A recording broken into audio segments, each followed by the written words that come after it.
મુખ્ય મુદ્દા પર આપણે આવીએ કે પહેલા મારે તમને બધાને એક ઇન્ફોર્મેશન આપવી છે કે જે સ્માઇલ છે, આપણી સ્મિત છે ને, એના 19 પ્રકાર છે.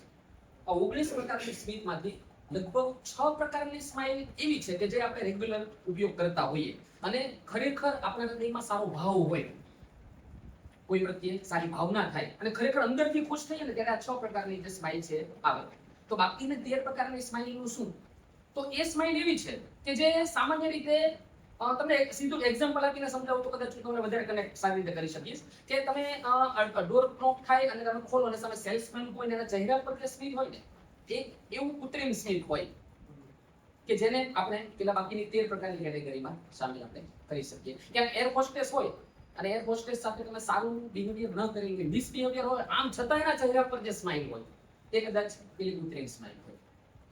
તમે વાત કરી હોય ઘરે કે ટેબલ ફોર્સમાં જવાનું છે, લગભગ 11:30 રિટર્ન થઈ જશે, 1:30 વાગી જાય વિપુલભાઈ, અને પછી આપણી પત્નીના ચહેરા પર જે સ્મિત હોય એ પણ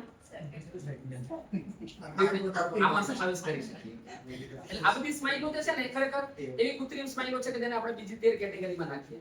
પણ આનંદની વાત એ છે કે 19 પ્રકારની સ્માઇલ છે ને આપણામાં એનર્જી ભરે છે. એ કૃત્રિમ હોય કે કુદરતી હોય, આપણે ઇમ્યુનિટી પાવર વધારે છે, આપણી હેલ્થ સારી કરે છે, અને આ બધું જ આ 13 પ્રકારની નહીં પણ આ 19 પ્રકારની સ્માઇલ કરી શકે છે. એટલે એ વાતનો આનંદ છે.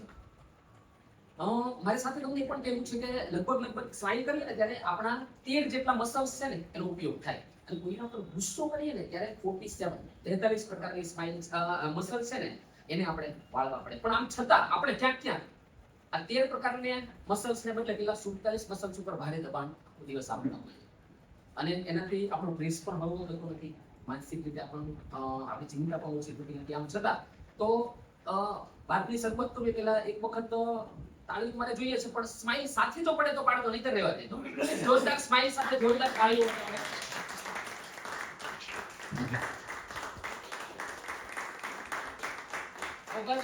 મારો સમય લંબાઈ છે. મુખ્ય મુદ્દો આજનો લર્નિંગ પર આપણે જઈએ. આમ તો તમે બધા શીખવાની ભાવનાથી અહીંયા બધા ભેગા થયા છો, એ વાતનો ખૂબ આનંદ હોય. અને એમાં જ્યારે શીખવાના ટોપિકનું નામ જ લર્નિંગ હોય અને એમાં શીખવવા વાળો ટીચર હોય, આટલા બધા સંયોગ તો ક્યારેક ભેગા થાય. અને આ સંયોગ સાથે આપણે અહીંયા ભેગા થયા છીએ એ વાતનો ખૂબ બધો આનંદ છે. પણ એક વાત દુઃખ છે. એ દુઃખ એ વાતનું છે કે તમે અહીંયા શીખવા માટે કંઈક આવ્યા છો, પણ મારો ટોપિક જે છે ને એમાં મારે શું નથી શીખવું ને એ શીખવવાનું છે. એટલે એ વાતનો રિગ્રેટ છે મને, પણ શું કરું, ટોપિક મેં લઈ લીધો છે. પણ એમાં પાછું એક આનંદ છે. એ આનંદ એ છે કે to learn what not to learn is also part of learning. To learn what not to learn is also part of learning. એટલે કે શું ન શીખવું ને એ પણ શીખવાનો ભાગ છે. સરસ મજાના વિષય સાથે ઘણા બધા સ્પીકરો છે કનેક્ટ કરવાના છે, પણ રેલવેના એન્જિનિયરનું કામ મને એટલા માટે સોંપવામાં આવ્યું છે કે મારે પહેલા તમને ખાલી કરવાના છે અને પછી આ લોકો એ કામ ભરવાનું કરશે. એટલા માટે કદાચ મને પહેલી તક મળેલી છે. બાકી કોઈ એવી કેપેબિલિટી નથી મારી કે જો સ્પીકર તરીકે હું પહેલો આવું, પણ આ એક કદાચ મુખ્ય કારણ હોઈ શકે. લર્નિંગની દિશામાં આપણે જઈએ કે પહેલા મારે એક નાનકડી એવી એક્ટિવિટી કરવી છે. એક વ્યક્તિની જરૂર છે મારે, કોઈ પણ એક વ્યક્તિ. માત્ર 15 સેકન્ડમાં એક્ટિવિટી હું પૂરી કરી દઈશ.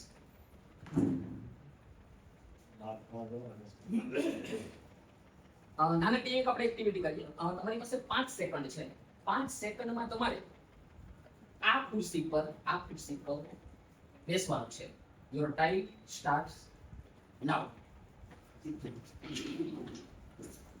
ઓકે, સરસ. સફળ થયા છે? ઓકે, ચાલો, થેન્ક યુ. ખાસ કહેવાનો જે હેતુ અને તાત્પર્ય માત્ર એટલો હતો કે ખુરશી પર બેસવા માટે આ ખુરશી ખાલી થાય જરૂરી હતું. હેતવીને જાતે ઊભા થઈને ખુરશી ખાલી કરી દીધી એ વાતનો વિશેષ આનંદ છે. પણ મગજની અંદર જે કચરો છે દરેક વખતે જાતે બહાર નીકળતો નથી. પણ એના માટે આપણે ઘણો બધો પ્રયત્ન કરવો પડે. અને જે આજનો વિષય છે, ટોપિક છે અનલર્નિંગ, એ કંઈક આને રિલેટેડ છે કે મગજની અંદર મસ્તિષ્કમાં જે વાતો ભરેલી છે વાતોને ક્યાંક આપણે કઈ રીતે બહાર કાઢી શકીએ કે જે બિનજરૂરી છે, જે ક્યાંક ક્યાંક અડચણરૂપ છે, કે જે આપણને શીખવા તરફ જતા રોકે છે, અથવા ક્યાંક આપણી સ્પીડ છે ને બ્રેક કરે છે. તો એ સ્પીડને બ્રેક ન થાય ને ઝડપથી આપણે આપણા મુખ્ય જે આપણો હેતુ છે એને સિદ્ધ કરી શકીએ એ માટે મગજની અંદરની એ બધી વાતો છે એને આપણે કઈ રીતે ખેંચીને બહાર લાવી શકીએ ને, આ જે છે એ આજનું જે ટોપિક છે એનો મૂળભૂત હેતુ એ છે.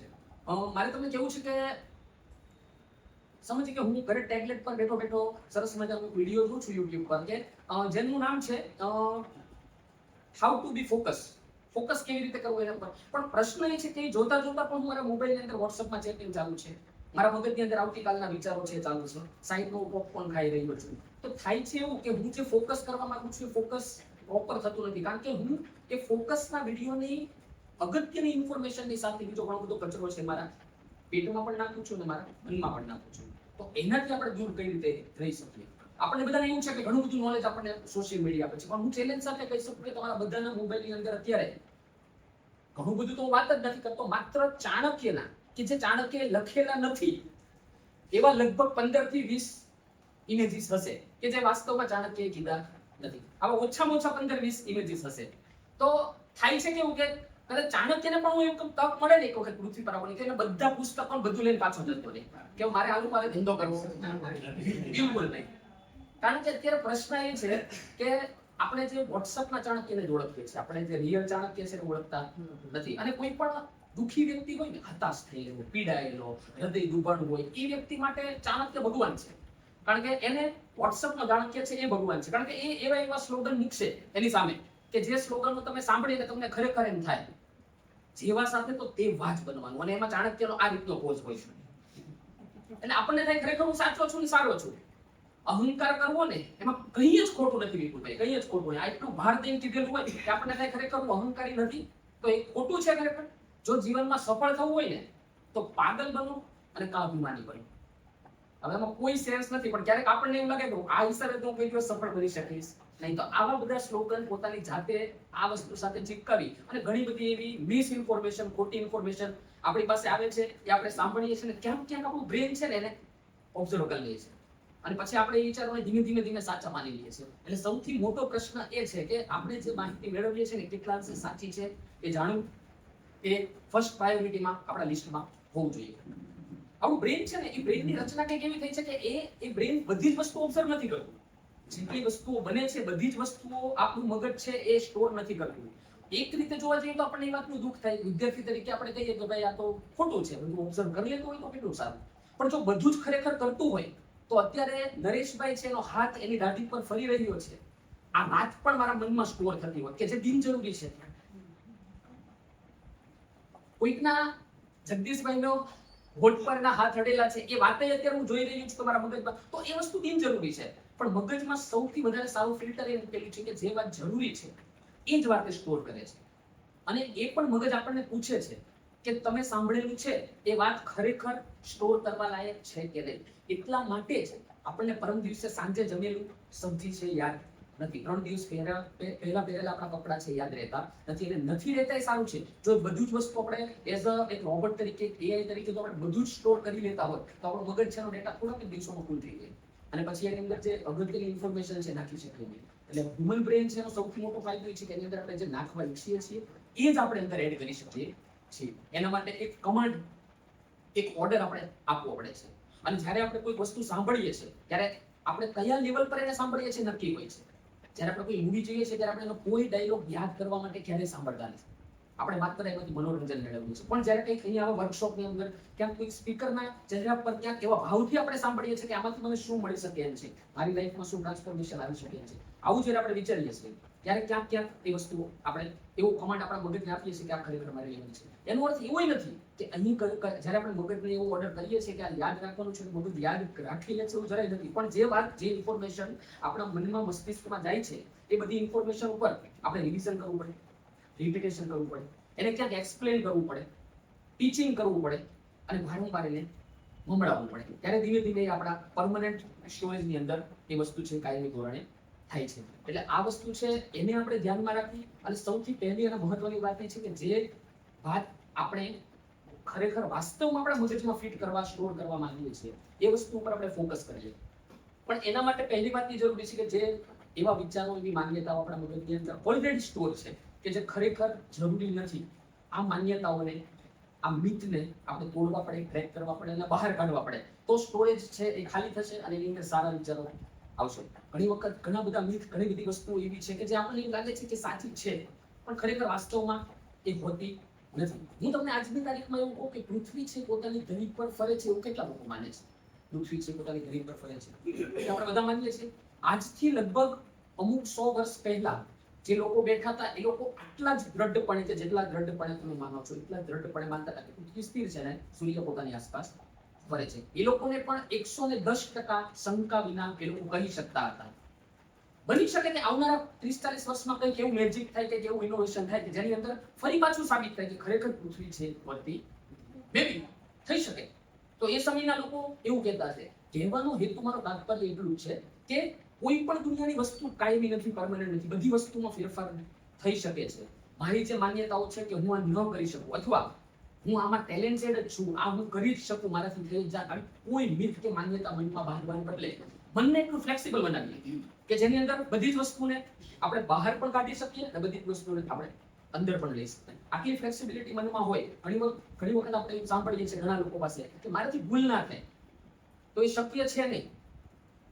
પ્રોબ્લેમ ક્યાં થાય છે કે જ્યારે હું વારંવાર એવું કહું છું ને કે મારાથી ભૂલ ન થાય, મારું કામ પરફેક્ટ જ હોય, આવું જ્યારે કહું છું ત્યારે ઇનડાયરેક્ટ મારા બ્રેનને એવો મેસેજ આપું છું કે હું પરફેક્ટ જ છું. એટલે જ્યારે હું પરફેક્ટ ના હોઉં ત્યારે પણ પ્રોબ્લેમ એ થાય છે કે મારું મન એને સ્વીકારતું નથી, મારો ઈગો ક્યાંક આડો આવી જાય છે. કારણ કે હું ઓલરેડી વસ્તુ 5-10 વખત બોલેલો છું, તો હું જાહેરમાં એનો સ્વીકાર કઈ રીતે કરી શકું છું? તો આને કારણે છે પ્રશ્ન ઊભા થાય છે. એક નાનકડી સ્ટોરી છે. એડમ ગ્રાન્ટ કરીને એક મહાન લેખક છે કે જેણે ટૂંકમાં અનલર્નિંગ વિશેની ટૂંકમાં બુક, અનલર્નિંગ વિશે તમે ડેપ્થમાં જવા માંગતા હોય તો એડમ ગ્રાન્ટની એક સરસ બુક છે. એનો અભ્યાસ આપણે સૌએ કરવો જોઈએ. એની અંદર એક જંગલની વાત કરી છે કે જેની અંદર એક જંગલની અંદર ભીષણ આગ લાગે છે અને જે પાઇન ફાયર હોય કે જે લોકોને જંગલની ટુકડી કે જેને આગ બુઝાવવા માટે ત્યાં ઉતારવામાં આવે છે અને એ લોકોનું કામ હોય છે કે આ જે દાવાનળ ફાટી નીકળ્યું છે ને એને બુઝાવો. એટલે એ લોકો જાણે અજાણે ધીમે ધીમે એને બુઝાવવાના ચક્કરમાં એ લોકો વચ્ચેના ભાગમાં આવી જાય છે અને એ લોકોને ચારે બાજુ આગ ફેલાઈ રહી હોય છે. આ સમયે એક સ્ટ્રોંગ ડિસિઝન એના લીડર તરીકે એક વ્યક્તિએ લેવું પડે. તો એવા સમયે એ બધાને કહે છે કે તમે મને ફોલો કરજો અને પોતે પોતાની આજુબાજુથી આગ લાગેલી છે તેને આગ લગાડી દે છે.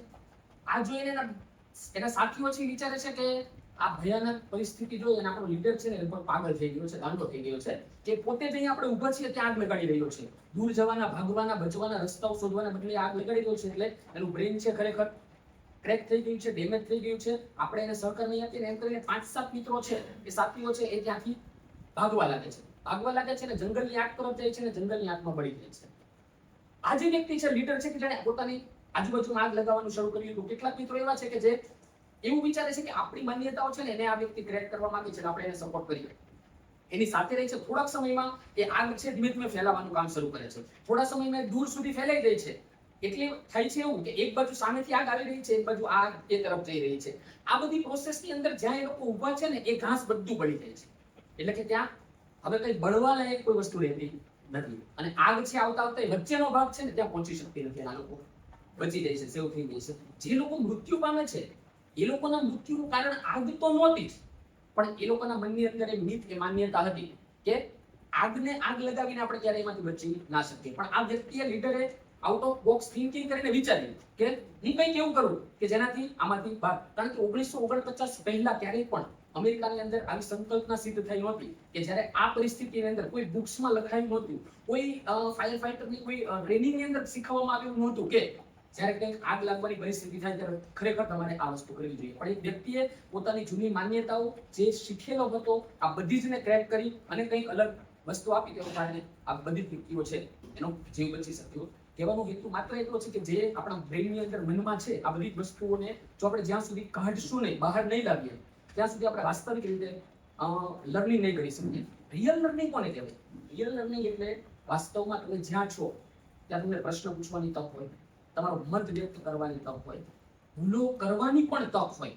જ્યારે આટલી તક, આટલી સ્પેસ આપણને મળે છે ને ત્યારે વાસ્તવમાં રિયલ લર્નિંગ કહેવાય છે.